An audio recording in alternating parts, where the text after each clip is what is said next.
2장 1절입니다. 그래서 21절까지 한 절씩 돌아가면서 읽겠습니다. 또 그가 수정같이 맑은 생명수의 강을 내게 보이니 하나님과 및 어린 양의 보좌로부터 나와서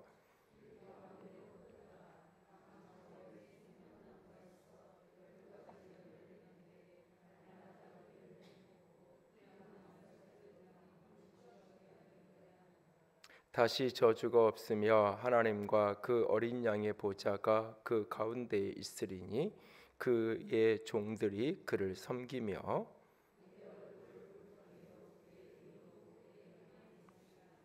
다시 밤이 없겠고 등불과 햇빛이 쓸데없으니 이는 주 하나님이 그들에게 빛이심이라. 그들이 세세토록 왕 노릇 하리로다.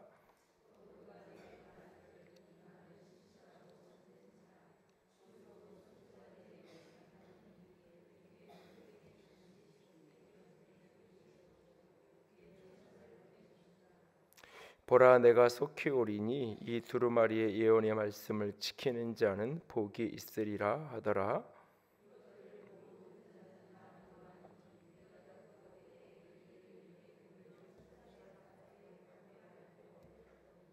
그가 내게 말하기를 나는 너와 내 형제의 선지자들과 또 이 두루마리의 말을 지키는 자들과 함께 된 종이니 그리하지 말고 하나님께 경배하라 하더라.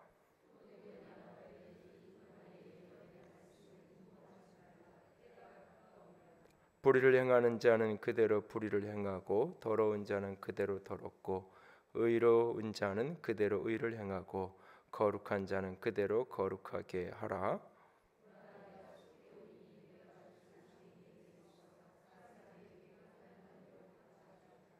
나는 알파와 오메가요 처음과 마지막이요 시작과 마침이라.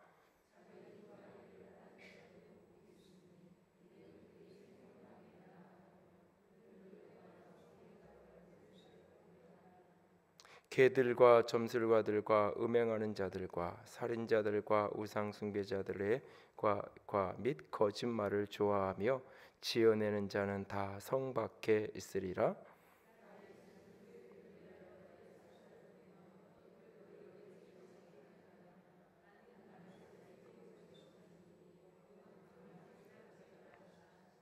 성령과 신부가 말씀하시기를 오라 하시는도다. 듣는 자도 오라 할 것이요 목마른 자도 올 것이요 또 원하는 자는 값없이 생명수를 받으라 하시더라.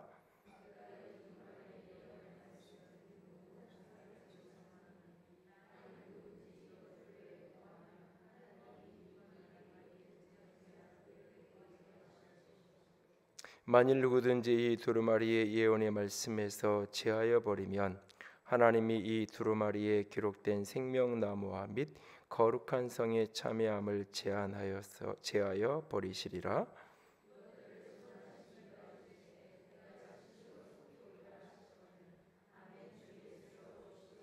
함께 읽습니다. 주 예수의 은혜가 모든 자들에게 있을지어다. 아멘. 창세기 1장, 2장과 요한계시록 21장과 22장 성경의 양쪽 끝에 있는 두 장, 창세기 앞에 두 장, 뒤에 두 장, 이 두 장 사이의 모든 창세기 3장에서부터 20장까지의 모든 세계는 죄와 어두움으로 덮여져 있는 시간 그 세계입니다. 유일하게 창세기 1장과 2장 그리고 요한계시록 21장, 22장에만 죄가 없는 세상의 모습을 그려주고 있습니다. 그래서 만약에 상상을 할 수 있다면, 가정법이 가능하다면 인간이 타락하지 않았다면 어떻게 됐을까? 창세기 2장에서 바로 요한계시록 21장, 22장의 모습으로 전환되어지는 그 사이에 물론 수많은 사건들과 이야기들이 전개되겠지만 그것은 우리가 아는 것과는 전혀 다른 차원의 죄에 의해서 지배되어지는 세상, 어둠에 의해서 지배되는 세상, 사단이 주인 되어 왕노릇하는 그런 세상이 아니라 진정 우리 주님이 주인 되시고 주님의 형상을 닮은 사람들이 왕이 되어서 주님과 함께 왕노릇하며 살아가는 세상, 죄 없는 저주 없는 그 땅, 그것이 요한계시록 그 창세기 1장 2장에서 요한계시록 21장 22장으로 넘어가는 모습입니다. 오늘 요한계시록 22장 그 1절에서 5절까지는 앞에 21장에서 묘사되어진 천국의 모습이 조금은 어떤 이렇게 보석과 그런 어떤 화려함 이런 것을 통해서 어떤 영광된 그런 측면들을 집중적으로 부각을 했다면, 오늘 22장 1절에서 5절까지는 그 어떤 그런 외적인 영광보다는 그 내면적인 그 정체성에 대해서 많은 것을 그려주면서, 특별히 이 이미지가 창세기 2장에 나오는 그 에덴 동산의 이미지하고 같이 이렇게 오버랩이 되게 됩니다. 그래서 오늘 본문의 이야기는 구약의 창세기 2장의 이야기, 그리고 에스겔이 보았던 에스겔서의 성전 문지방에서부터 이렇게 물이 흘러가지고 온 세상을 이렇게 흘러가서 온 땅을 덮는 그 환상, 에스겔의 환상의 이미지, 그리고 이것이 이제 신약 성경의 에스겔의 환상의 그 이미지가 예수님께서 말씀하셨던 그 배에서 생수의 강이 흐르리라는 말씀하고 연결되어져서 결국 이제 이 요한계시록의 이 장면까지 이어지게 됩니다. 그래서 강의 이미지, 열매의 이미지, 거기에 치료, 회복과 풍성함의 이미지, 빛의 이미지, 이것이 함께 동시에 어우러져 있는 모습을 보게 되어집니다. 그래서 수정같이 맑은 생명수의 강이 어린 하나님과 어린 양의 보좌로부터 흐르고, 에스겔 47장에는 성전 문지방에서부터 하나님의 보좌에서부터 그렇게 물이 흐르고 그 물이 온 땅을 덮게 되는 것처럼 이 물이 흘러서 강이 흐르게 되고, 강 좌우에는 생명나무가 있고 그 생명나무는 12가지 열매를, 달마다 다른 열매를 맺는, 그리고 그 잎사귀는 만국을 치료하기 위하여 있는 그 풍경들이 그려지고 있습니다. 그러면서 3절에 보면 다시는 저주가 없으며, 다시는 저주가 없고 하나님과 어린 양의 보좌가 하나님이 우리 가운데 거하시고, 그리고 그들의 종들이 주님을 섬기며 얼굴과 얼굴을 맞대어서 주의 얼굴을 보고 그의 이름도 그들의 이마에 있겠다. 다시는 밤이 없고 등불과 햇빛이 쓸데없는 주 하나님께서 빛에 대해서 비치는 영원히 왕노릇하는 그 천국의 이미지를 그려주고 있습니다.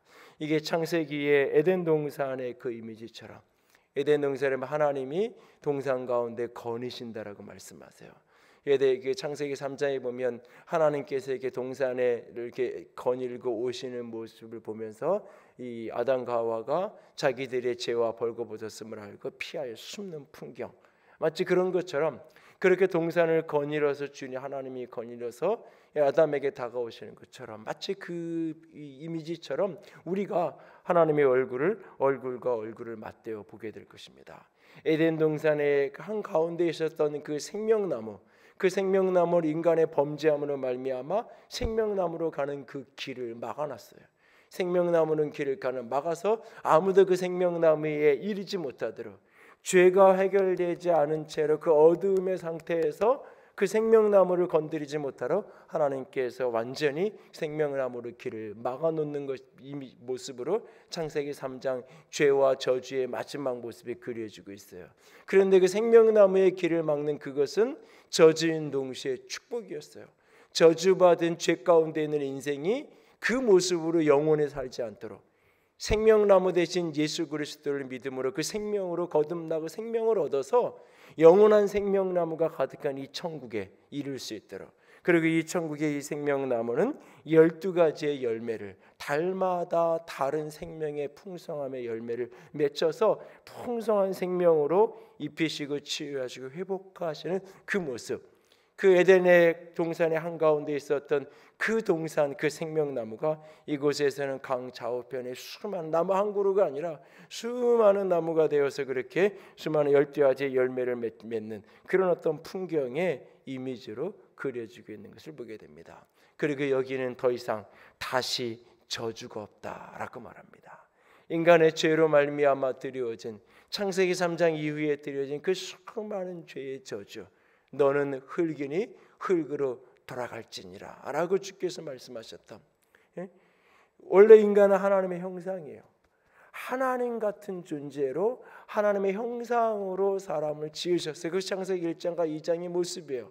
하나님의 형상으로서 온 세상을 다스리는 온 세상의 통치자로, 온 세상의 왕으로, 황제인 그분을 대신하는 대리자로서, 하나님의 대리자 통치자로서 온 세상을 다스리는 하나님의 형상, 하나님 같은 존재, 하나님 닮은 존재. 그래서 시편 8편에서는 천사보다 하나님보다 조금 못하고 그렇게 우리를 지으셨다라고 묘사하고 있죠.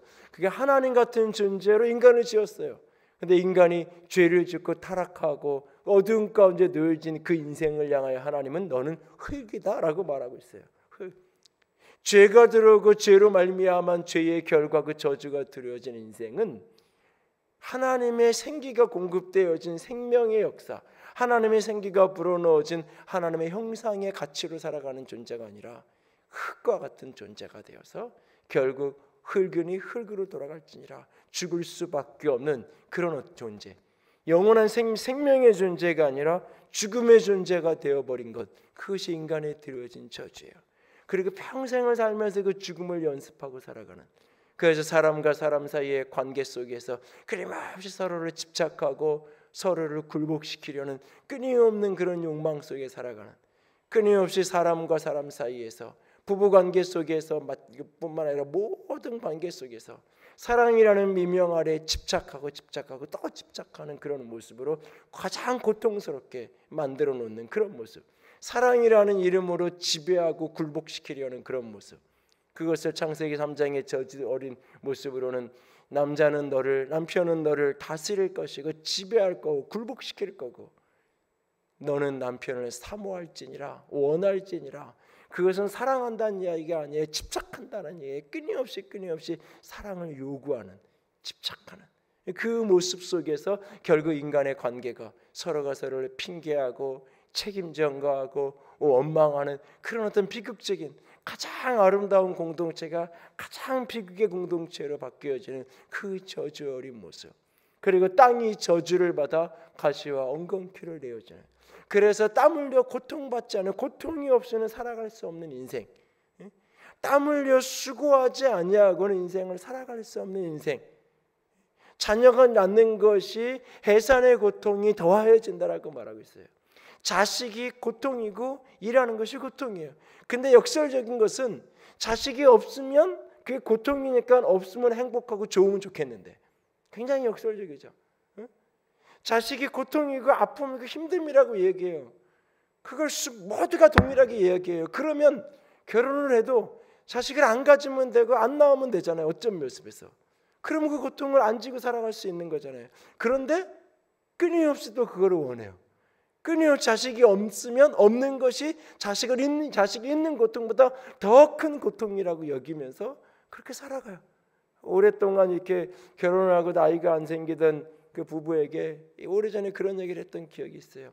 이런 시간이 그렇게 인생을 살면서 많지 않으니까 그냥 언젠가 하나님이 아이를 주실 거니까 그냥 즐기고 행복하게 살아라고. 가끔 보면 뭐 둘이 여행도 자주 다니고 뭐 일찍 퇴근하면 어디든 미사리도 어디든 뭐 양수리도 갔다 왔다 그러고 뭐 그러고 행복하게 지내는 줄 알았어요. 근데 어느 날 아기를 낳고 나서 그 세례 받는데 세례 간증을 하면서 그 문장 하나를 지금도 잃어버리지 않는데, 제가 마치 나는 지난 6, 7년 동안 아이가 없이 살아가는 그 시간이 죽은 것 같은 시간이었다고. 그러니까 그런 어떤 고통이 그 속에 있었던 거잖아요, 사실은. 근데 사실은 이 모순적이에요. 일이 그렇게 고통이어서 일을 안 하고 살면, 일을 안 할 수 있는 환경이 되면 될수록 행복할 것 같은데 인간은 그렇잖아요. 일하지 않으면 견딜 수가 없어요. 그래서 무엇인가 일을 만들어요, 끊임없이. 평생을 먹고 살 게 있으면 더 이상 일하지 않고 일의 욕구가 없이 살 것 같은데 그렇지 않아요. 일을 해야만 거기서 만족감이 있고 성취감이 있고, 그래서 끊임없이 무엇인가 일을 찾아요. 일하지 않으면 더 빨리 늙고 더 빨리 죽는다고 얘기잖아요.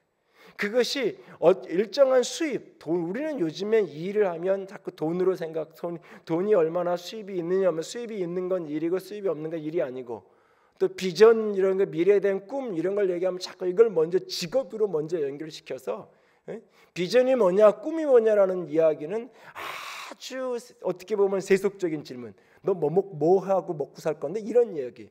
그러니까 부모들이 자녀들에게 우리의 자녀가 비전이 없다고 꿈이 없다고 말할 때 진짜 꿈과 비전이라는 그 언어를 이렇게 왜곡되지 않은 그 순수한 언어의 개념으로 사용하지 않아요. 사실 솔직하게 하고 하는 얘기는 우리 애가 평생을 뭐 먹고 살지 모르겠다고. 사실은 왜 너무 빨리 비전을 직업으로 다 바꿔놓거든.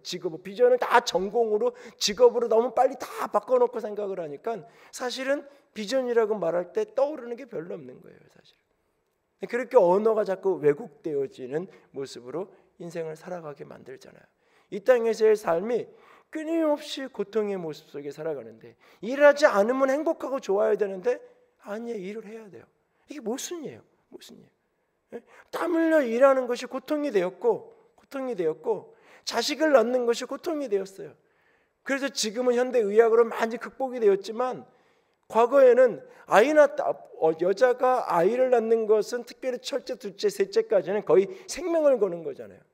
그 아이를 낳다가 많은 경우 아이도 죽기도 하지만 엄마가 죽는 경우도 비일비재, 성경에도 그런 사례들이 있잖아요.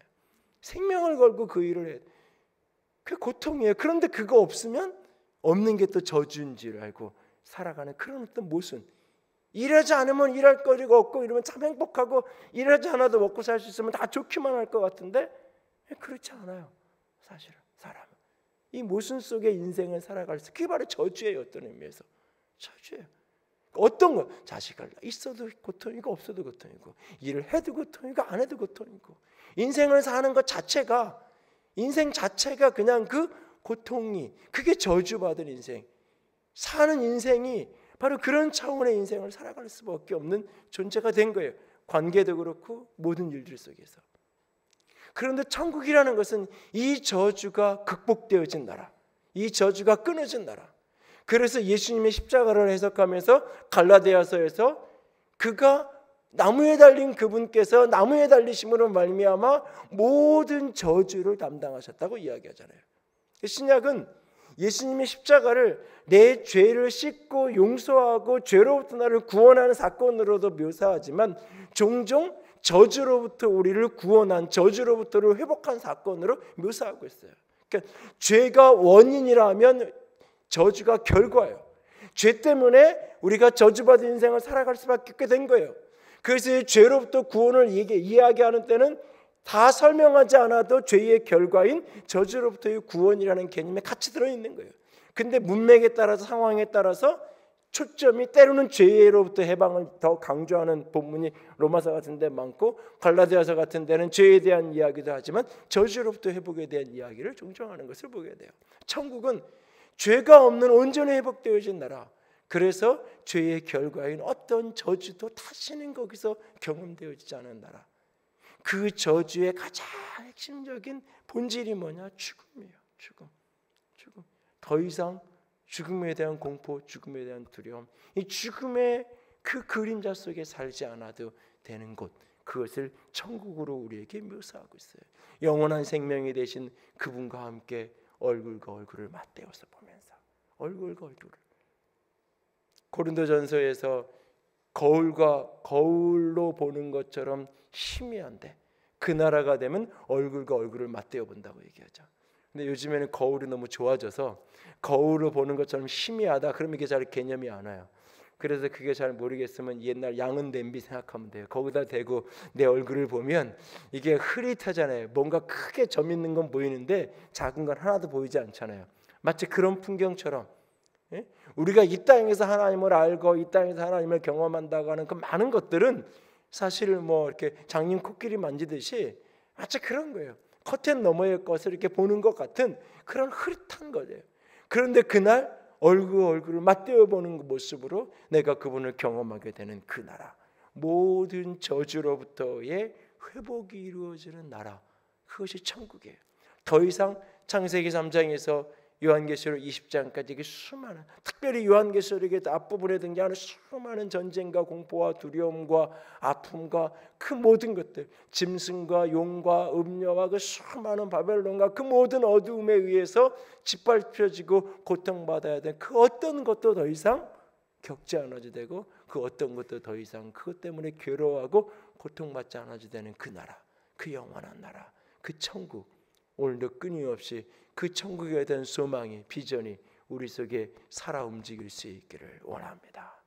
세상이 편안하면 편안할수록, 세상이 살기 좋으면 살기 좋아질수록 역설적으로 우리는 천국에 대한 소망을 자꾸 잃어버리게 돼 있어요. 역설적으로 사실. 그러면 잃어버리는 만큼 사실 내 신앙은 병들고, 내 신앙은 사실은 왜곡된 길로 갈 가능성이 훨씬 더 많은 거예요. 끊임없이 이 다시는 저주가 없는 그날에 대한 꿈을 꾸고 살아갈 수 있기를 원합니다. 또 한 가지, 오늘 본문에 여러 가지 이야기를 하는데 또 한 가지 천국에 대한 이야기를 하면서 12절을 기억하기 원합니다. 보라, 내가 속히 오르니 내가 줄 상이 내게 있어 각 사람에게 그가 행한 대로 갚아주리라. 오늘 그리스도인이 이 22장 12절 말씀을 꼭 기억할 수 있기 원합니다. 내가 주를 위해서 이 땅에서 살아가는 그 모든 삶이, 우리는 자꾸 내가 심은 것을 이 땅에서 결과되어지기를 자꾸 원해요. 이 땅에서 목회자로서 교인들에게 어떤 헌신을 요구할 때, 그것이 물질적인 헌신이든지 시간적인 헌신이든지 어떤 이런 헌신을 요구할 때 이게 걸리는 게 두 가지 늘 있어요. 걸리는 게 하나는 뭐냐면 그 헌신이 자꾸 나를 위해서 뭐를 하라는 것 같은 그런 뉘앙스를 자꾸 스스로, 사람들 자꾸 그렇게 여기잖아요.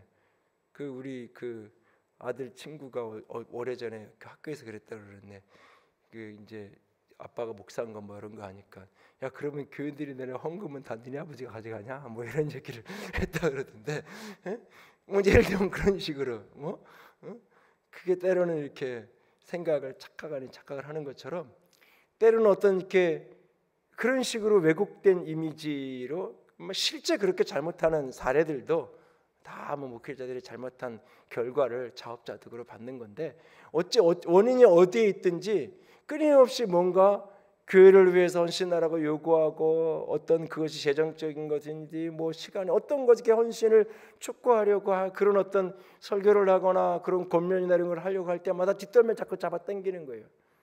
그게 진짜 그 하나님을 위해서 하라 그러는 거니, 너를 위해서 하라 그러는 거니? 그런 식으로 누군가가 돌아서서 문 밖에서 나가면서 그렇게 수긍거리는 것 같은 소리가 들리는 것 같은, 이거는 목사님이 자기만을 위해서 하라고 그러는 거야, 이런 식의 생각이 이렇게 들리는 것 같은 그런 뉘앙스가 이렇게. 사실 그래서 월요일날 이렇게 쉬면, 아직도 사실은 월요일날 쉬는 게 바늘방석이에요. 나는 교인들은 주일날 다 봉사하고 월요일 아침에 다 출근해서 가잖아요. 다 가서 출근해서 일주일 내내 일하잖아요. 사실은 뭐 주일날 뭐 교인들보다 조금 더 한다 그러지만, 사실 뭐 어찌 보면, 근데 월요일날 나는 이게 사실 마음이 이렇게 자유롭지가 않아요. 아직도 이게 한참 세월이 흘렀는데 불구하고 자꾸 이렇게 그래서 뭔가를 그냥 아무 일 없어도 하루 잠깐이라도 와서 둘러라도 보고 가야 할 일을 한 것 같은 그런 어떤 뉘앙스, 이렇게 느낌이 자꾸 드는데, 그런 어떤 부담감이 한편으로는 늘 있어요. 뭔가 헌신을 요구할 때마다. 그래서 당당하게 때로는 대범하게 헌신을 요구해야 될 어떤 시점, 그런 어떤 도전이 이렇게 하나님 그래도 와도 자꾸 이렇게 그걸 내뱉지 못하고 이게 하라고. 그 지난주에 이제 그 전주에 그 뭐 정탑도 이제 좀 부족한 건 교회 재정에서 이렇게 채워서 보냈지만, 그런 얘기 할 때도 이렇게 사실은 떠오르는 사람이 몇 명 있었는데, 그래서 이렇게 문자를 할까 말까 몇 번을 하다가 내가 부족한 거 교회에서 이렇게 하자 그냥 그러고 말았는데, 이게 자꾸 이제 그런 그거를 머뭇거리는 이유 중에 하나가 그런 게 제 안에 있고, 또 하나는 그렇게 헌신했을 때 이 땅에서 이렇게 축복을 누리는 것들이 좀 봤으면 좋겠는데, 그렇지 못한, 특별히 이렇게 재정적으로 이렇게 하나님께 헌신을 했을 때 그 짐을 하나님이 즉각적으로 뭐 몇 개월 안에 1, 2년 안에 그렇게 헌신했을 때 다른 방법으로라도 그렇게 공급해 주고 채워 주셔서 이렇게 풍성해지고 그러면 좋겠는데, 때로는 그 짐을 이렇게 지고 살아가야 되는, 그렇게 헌신했기 때문에 그 헌신한 게 어디서 하늘에서 벼락이 떨어지듯이 이 뭐 수천만 원이 떨어지는 게 아니니까, 그만큼을 내가 때로는 재정적으로 뭐 돈이 여유가 있어서 헌금을 하고 그런 사람들은 조금 낫겠지만, 그게 아닌 경우는 그만큼 또 어렵게 삶을 살아가는 걸 이렇게 봐야 되잖아요. 그걸 보고 있을 때 하나님이 그냥 좀 이렇게 저 정도 좀 이렇게 했으면 이렇게 어쨌든 좀 이렇게 했으면 좋겠는데, 결국 보면 25년의 세월이 쭉 흘러가면서 보면 더디지만 하나님이 어떤 식으로든지 갚아주시는구나 채워주시는구나 하는 것들을 쭉 이렇게 보면 그때마다 이렇게 헌신했던 사람들을 하나님이 채워가시는 것을 길게 보면 그게 지금은 보여요, 눈에. 근데 그게 이렇게 짧게 이렇게 몇 개월, 짧은 몇 년 안에는 그게 안 보이니까 그것 때문에 이렇게 힘들어하는 모습을 이렇게 보고 있는 게 때로는 또 힘든 거예요. 그게 그래서 이렇게 이번에도 딱 그렇게 해서 이렇게 하면은 이렇게, 그래서 뭐 이렇게 건축 이런 것도 이렇게 이사 오자마자 딱 그냥 한 집에 10만 원씩만 이렇게 하라고. 아마 누구는 좀 이렇게 이사 왔으니까 내가 좀 건축을 목도를 하고 싶은 생각이 있던 사람들, 목사님이 10만 원 마련인데 뭐 그렇게 하자 그런 사람이 혹 있는지 모르겠는데 있으면 하시고. 근데 제가 더 이렇게 자꾸 그런 이유 중에 하나가 그런 부분이 있어요. 그런데 사실은 이 두 가지가 다 하나님 앞에서는 진짜 인간적으로는 공감을 얻을 수 있는 일이고, 인간적으로는 어쩌면 이렇게 칭찬을 받을 수 있는 어떤 태도일는지 몰라요. 근데 하나님 앞에서 그게 진짜 칭찬받을 태도일까? 그건 아니에요. 정직하게 중심으로 이것이 목회자 개인이나 어떤 특정한 목적을 위해 사람들을 이용하는 것이 아니라면, 진짜 하나님이 주시는 비전이고 하나님이 주시는 마음이고 하나님이 주신 부르심이라면, 그 헌신과 그 충성에 대해서 반드시 하나님께서 상 주실 거예요. 반드시. 그 상은 이 땅에서 다 갚아지고 이 땅에서 다 채워지는 게 아니에요. 이 땅에서 다 받으면 그날 거기에서 받을 상이 없는 거예요. 그래서 이 땅에서 받을 상이 적은 사람일수록, 내가 주를 위해서 헌신하고 이상한 것에 대해서 이 땅에서 바꿔 누리는 것이 내 헌신에 비교할 때 작으면 작을수록 그날 거기에 받을 상이 많은 거예요. 이게 사라지는 게 아닐까.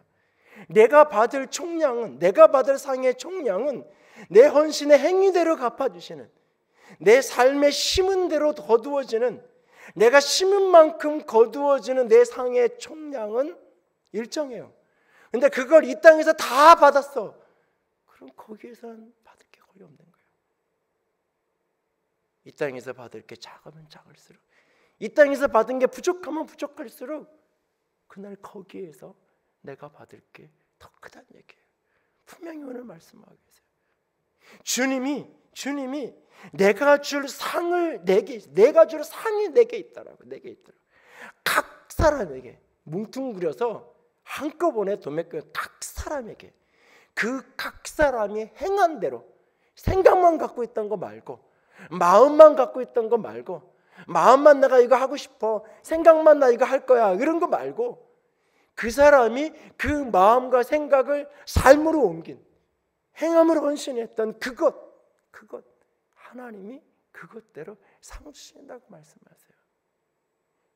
유다서는 너희가 받을 상을 잃어버리지 않도록 하라고 이야기하고 있어요. 하나님이 우리에게 분명히 상 주실 것을 예비하고 계신다는 사실을 믿음으로 붙들 수 있기를 원합니다. 특별히 우리가 헌신하며 믿음으로 이렇게 걸어갈 때 자꾸 주변의 사람들이 들어와요. 그러니까 다른 사람이 없으면 차라리 마음이 편한데, 누가 눈에 안 들어오면 마음이 편한데, 나는 걸레질하고 있는데 누구는 커피 뽑아가지고 거기 딱 앉아있거든. 같은 교구 같은 셈터인데 때로는 누구는 저기 앉아서 커피 마시며 얘기하고 있고 나는 걸레질하고 있고 이걸 내가 왜 해야 되나 싶을 때가 있거든요. 때로는 나는 주일날 봉사하면서 시간 투자해가면서 때로는 9시까지 나와서 예배드리고 아이들 섬기게 하는데 누구는 겉보기에는 참 나보다 믿음 좋은 것 같은데 오히려 적당히 하면서 예전에는 이런 봉사도 하고 어렸을 때는 막 이렇게 했다 그러는데 언제부턴가 그냥 그렇게 적당하게 일정한 거리감을 두고 자기 자신의 일정한 피해나 손해 오지 않는 범위 안에서 그냥 그런 모습을 볼 때 나도 그냥 저 정도로 크게 뭐 저렇게 산다고 누가 뭐라 그러는 것도 아니고 사람들 보기에 적당히 편안한 봉사는 적당히 해가면서 저래도 괜찮은 것 같은데 이런 느낌이 때로는 들 때가 있죠. 어느 날 문득 내가 이렇게 풍성하고 이렇게 마음이 편안하고 헌신하고 살아가는 것에 하나님의 위로가 있고 그럴 때는 이게 그런 게 안 보이는데 내 마음이 때로는 힘들거나 현실이 어렵거나 육체가 자꾸 힘들고 어렵거나 뭐 이런 상황이 직면될 때 자꾸 그런 게 눈에 들어오면서 나도 그냥 적당히 아니요 각 사람에게 주실 상을 주님이 예비하고 계신다는 거예요. 주님 앞에 우리 인생의 평가는 이 땅에서 나는 게 아니잖아요. 우리 인생의 평가는 역사가 평가하는 것도 아니에요. 우리의 인생의 평가는 그분이 하시는 거예요. 그분이 상을 준비하고 계신다는 이야기는 그분이 내 인생의 최종 판단자라는 얘기예요. 히브리서에 말씀하시잖아요. 상 주시는 이심을 믿어야 된다고. 하나님의 기뻐하시는 하나님을 기쁘게 하는 인생은 하나님이 계신 것, 하나님의 존재, 하나님의 실제를 믿어야 되고 그 하나님이 상 주시는 이심을 믿어야 된다고 얘기해요. 근데 오늘날은 특별히 소위 개혁적이라고 이야기하고 그러니까 어떤 젊어서 교회를 건강하고 개혁적인 교회 개혁 운동에 이런 사역을 한다라고 하는 사람일수록 아주 알레르기 반응처럼 싫어하는 게 뭐냐면 하나님이 상 주시는 분이라는 것에 대해서 굉장히 거부감이 많아요. 왜? 그 이야기를 하면 상 주실 거니까 더 많이 헌신하고 더 많이 봉사하고 더 많이 헌금하고 더 많이 시간 들이고 그 이야기가 뒤따라 나올 거니까 상 주시는 하나님이라는 걸 자꾸 희석시키는 거예요. 왜? 그 헌신과 봉사가 자꾸 특정한 개인 소수의 어떤 교회를 중심으로 한 사람들만을 위한 충성이라고 자꾸 왜곡된 이미지를 가지고 바라보고 그렇게 더 씌우니까 상 주시는 하나님에 대해서 이야기하는 것 자체를 자꾸 닫게 만들고 그 이야기를 하면 이미 벌써 이렇게 왜곡된 길을 간다고 변질되어 간다라고 오해하는 아니요. 하나님 앞에서 하나님이 상 주시는 분이라는 사실을 오늘 우리가 끝까지 놓치지 않기를 원합니다. 각 사람에게 행한 대로 갚아주실 거예요. 여러분들이 아무도 보고 있지 않을 때 은밀한 곳에서 행한 그 일들, 그래서 오른손이 한 일을 왼손이 모르게 하라는 거잖아요. 은밀한 중에 하나님이 보시니까, 기도 은밀한 중에 하나님이 들으시니까, 금식 은밀한 중에 하나님이 보시니까 사람들에게 표현하지 말라고, 오히려 금식할 때는 더 화장도 하고 더 옷도 좋은 옷을 입고 다니고 표현하지 말라고, 티내지 말라고, 오히려 그렇게 우리에게 권면하잖아요. 말씀하잖아요. 왜? 그 목적이 사람에게 보이는 게 아닐까. 사람에게 보이는 게 목적일 때는 수염도 기르고 일부러 뭐 머리도 안 감고 막 그래서 사람들에게 쇼를 하는 거니까, 사람들에게 보여주기 위한 거니까 그렇게 하나님이 보시는 거니까 그게 아니라고 얘기하잖아요. 어떤 것도 오늘 하나님이 보시고 하나님이 행한 대로 하나님이 상 주실 거예요. 그 하나님을 바라보면서 오늘도 신실한 믿음의 길을 포기하지 않고 걸어갈 수 있기를 원합니다. 천국은 저주가 다 끊어진 생명이 풍성한 나라입니다. 천국은 우리에게 상 주시는 하나님이 그 상을 예비하고 우리의 인생에 대한 최종 판단을 받아야 되는 나라, 그것이 바로 천국입니다. 그리고 오늘 한 절을 더 기억하기 원합니다. 17절 말씀입니다. 성령과 신부가 말씀하시기를 오라 하시는도다. 듣는 자도 오라 할 것이요 목마른 자도 올 것이요 또 원하는 자는 값없이 생명수를 받으라 하시더라. 이 표현은 이 문장, 특별히 여기 중간에 오라 하신다, 오라, 오라, 와라 라고 말하는데 누가 말하는 거냐면 성령과 신부가 오라 하고 말해요. 여기 신부는 지금 계시록 전체의 이 마지막 부분에서 신부는 교회를 의미하는 걸로, 성도들을 의미하는 것으로 이해한다면 성령과 신부가 오라, 성령과 교회가 오라고 외치고 있어요. 오라고 외치는 이 부름을 듣는 청자, 초청받는 대상은 누구일까요? 이거는 이중적이에요. 1차적으로 보통의 대부분의 사람들이 생각하는 그런 오라는 것은 교회의 마지막 선교적 사명을 의미하는 것으로 해석을 해요. 세상 가운데 나아가서 누구든지 목마른 자는 올 것이요 원하는 자는 값없이 와서 생명수를 마시라고 천국 복음을 세상을 향하여 나아가서 끊임없이 성령과 교회가 선교하고 마지막 복음을 증거하며 살아가야 되는 선교적 사명, 선교적 부르심을 이야기하는 메시지. 이것이 하나의 메시지예요. 동시에 이 문장은 이중적인 의미를 가지고 있어요. 오라고 할 때 이 의미는 세상을 향하는 외침인 동시에 이것은 신령을 하는 외침이에요. 성령과 신부가 여기서 그냥 단순히 교회라고 표현하지 않고 신부가 오라 그래요. 신부가 오라 그러면 두 가지예요. 신랑에게 준비 다 됐으니까 오라고 하든지 자기 친구들에게 나 결혼식 하니까 내 친구들에게 내 결혼식 잔치에 좀 와. 신부가 오라고 초청할 때는 이중적 메시지 같이 들어있는 거예요. 여기에. 하나는 세상을 향하여서 오늘 잃어버린 영혼들을 향하여서 생명수의 그 복음을 외치면서 주님께로 와서 마지막에 생명수의 복음을 듣고 영원한 이 천국에 들어가는 자가 되라고 함께 이 천국 잔치, 영원한 축복의 잔치, 영원한 생명의 잔치에 함께 하자고 세상을 부르고 초청하는 메시지인 동시에 신랑에게 신부가 준비가 다 됐다고 어서 오십소서. 신부가 신랑을 사모함으로 준비가 다 됐다고 오시라고 초청하고 있는, 부르고 있는 그 메시지예요.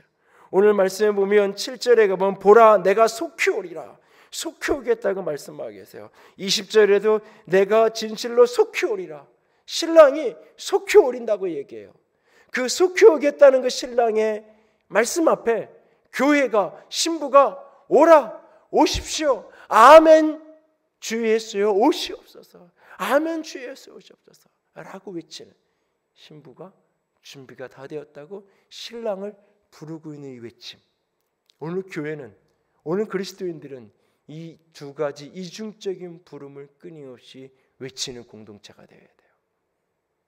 한편으로는 세상을 향하여서, 이 땅에 잃어버린 영혼들을 향하여서 누구든지 목마르거든 인생에 갈증이 있거든, 이 세상의 삶의 인생에 무의미한 그 어떤 부분들을 느끼고 있다고, 삶이 행복하지만은 않은, 삶이 모든 것이 좋은 것 같으나 그 속에 있는 그 가라앉은 심령이 있을 때 주님께로 오라고.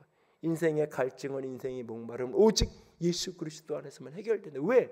모든 인생은 죄의 저주 아래 있기 때문에 그 저주 아래 아무리 행복하다고 스스로 자유하며 행복한 자고 살아도 거기에는 궁극적 목마름이 있을 수밖에 없기에 세상을 향하여 나아가서 목마른 자 주께로 오라고, 원하는 자는 주께로서 값없이 생명수를 마시라고 세상을 향해서 끊임없이 외쳐야 돼요.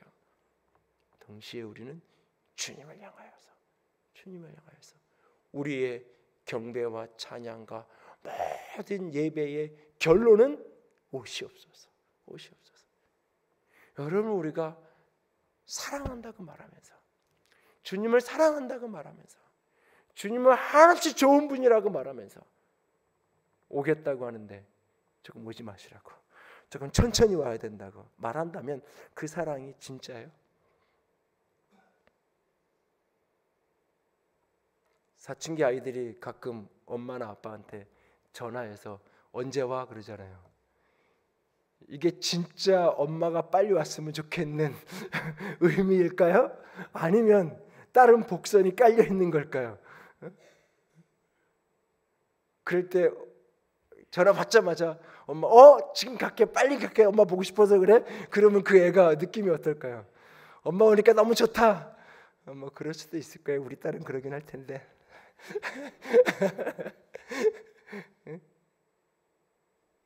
말로는 너무 좋다고, 너무 사랑한다고, 빨리 오라고, 왜 집에 없냐고. 그래 놓고는 온다 그러니까 아니 엄마 천천히 와도 괜찮아. 볼일나 보고 와도 괜찮아. 우리가 주님을 사랑한다고 예배하잖아요.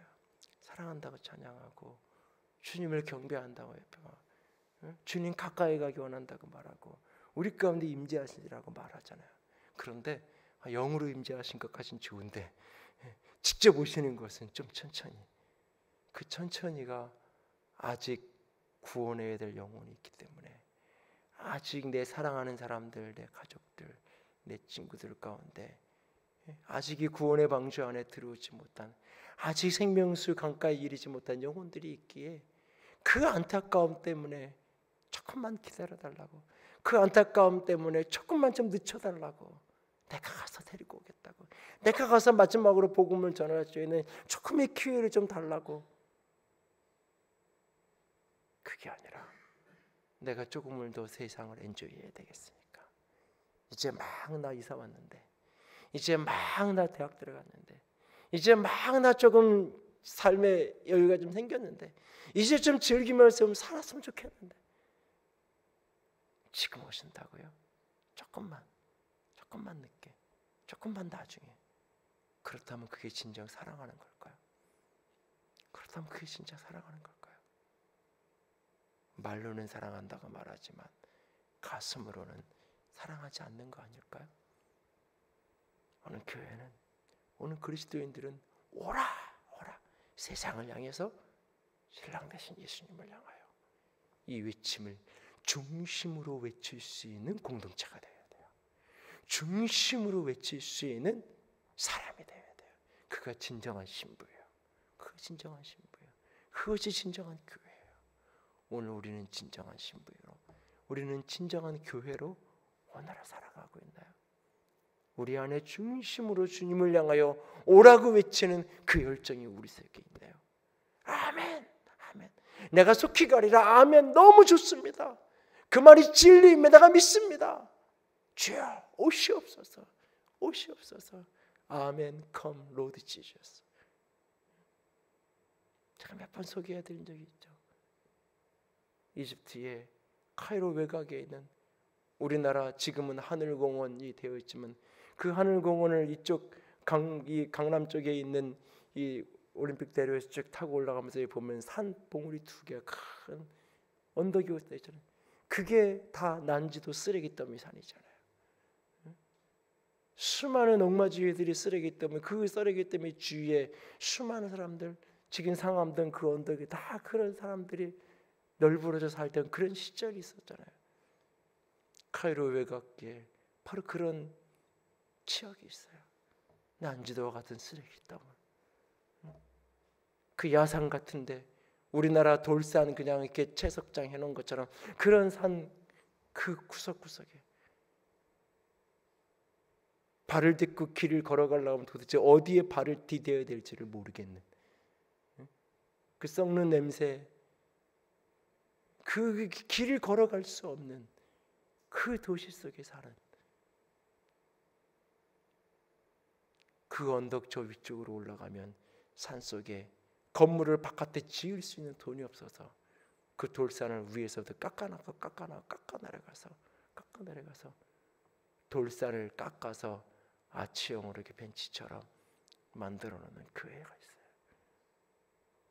카이로 외곽에 있는 목함당 교회라고 여겨지는 그 교회, 곱디 기독교 공동체, 2000년 동안 기독교 정통 기독교 공동체에서부터 끊임없이 소외되고 끊임없이 핍박을 받으며 살아야 했던 그 공동체,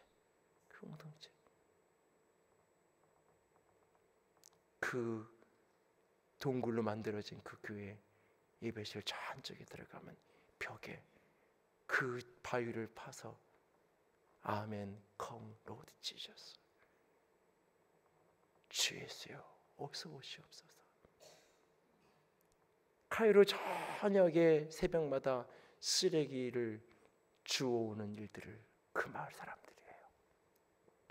그 쓰레기를 우리 시골에 얘기하면 분리시골하는 거예요. 거기서 쓸만한 것들 골라다가 내다 팔고 거기서 그렇게 살면서 내 아이들을 정식 학교에 보내지 않아요. 왜? 정식 20대 학교에 초등학교에 보내면 다 이슬람 교육을 받아야 하기 때문에 그 척박한 곳에서 대를 이어서 가난의 대물림을 끊을 수 있는 길이 중에 하나가 한국도 이 정도 극복할 수 있는 방법 중에 하나가 교육이었잖아요. 부모들이 자식 교육에 그렇게 투자했던 이유 중에 하나가 내 가난이 내 자식에게 물려지지 않았으면 좋겠는데 그 유일한 방법이 공부하는 길밖에 없어서 공부시켰던 거잖아요. 근데 그들은 그걸 포기하는 거예요. 왜?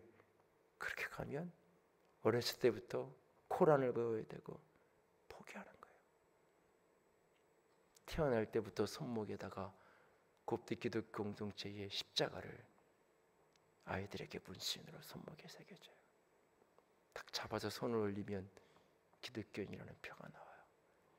주민등록증에 1번, 2번, 3번, 4번 남녀 성별이 표시되듯이 주민등록증에 종교가 표시돼요.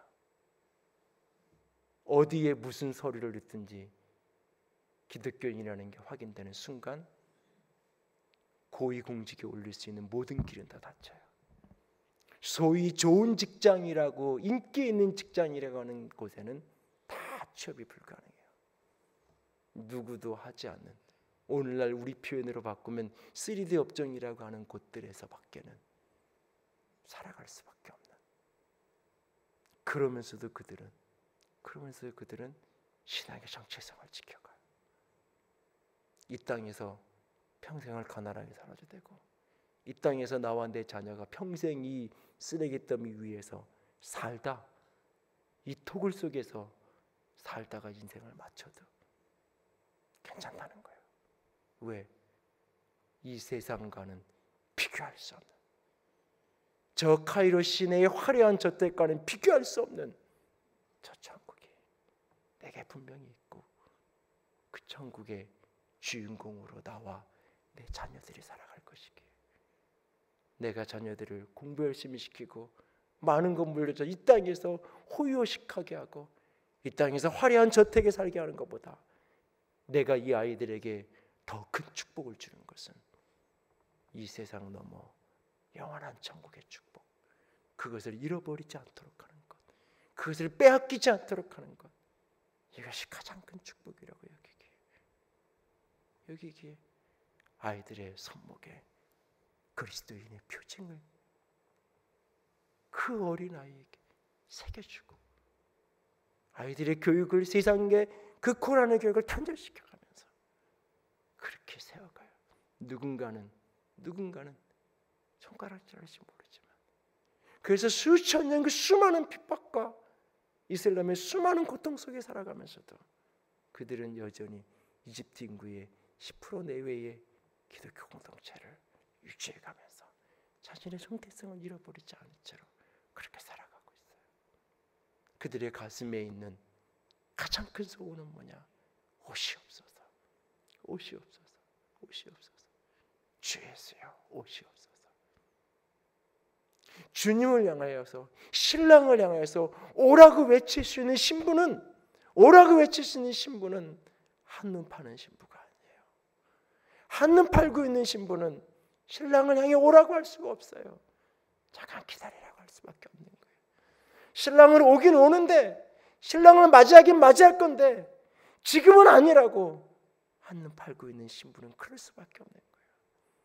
그러나 한눈 팔지 않고 신랑에게 집중되어 있는 신부는 어떤 때라도 옷이 없어서 외칠 수 있는 신부, 그 순결한 신부, 그 거룩한 신부의 공동체, 그것이 우리 교회가 될 수 있기를 원합니다.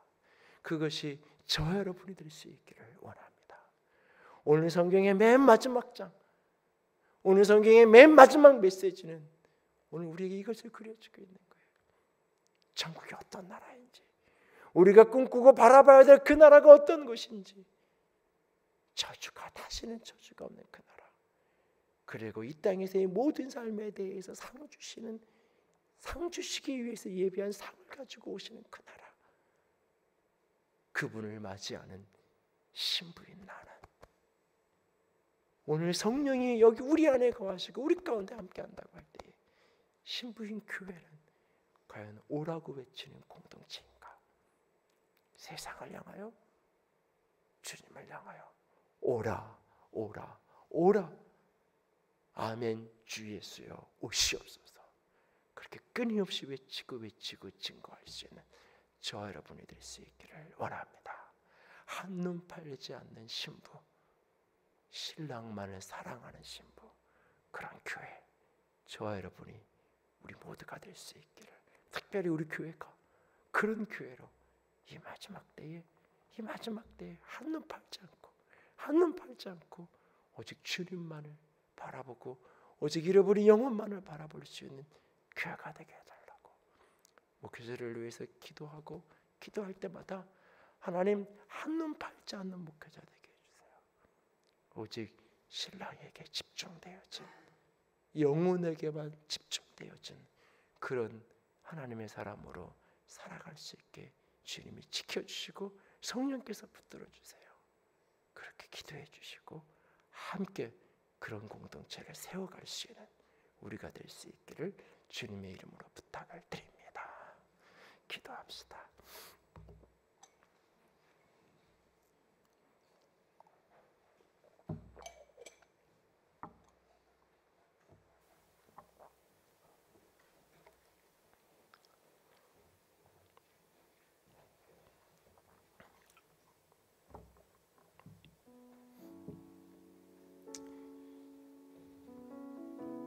오래전에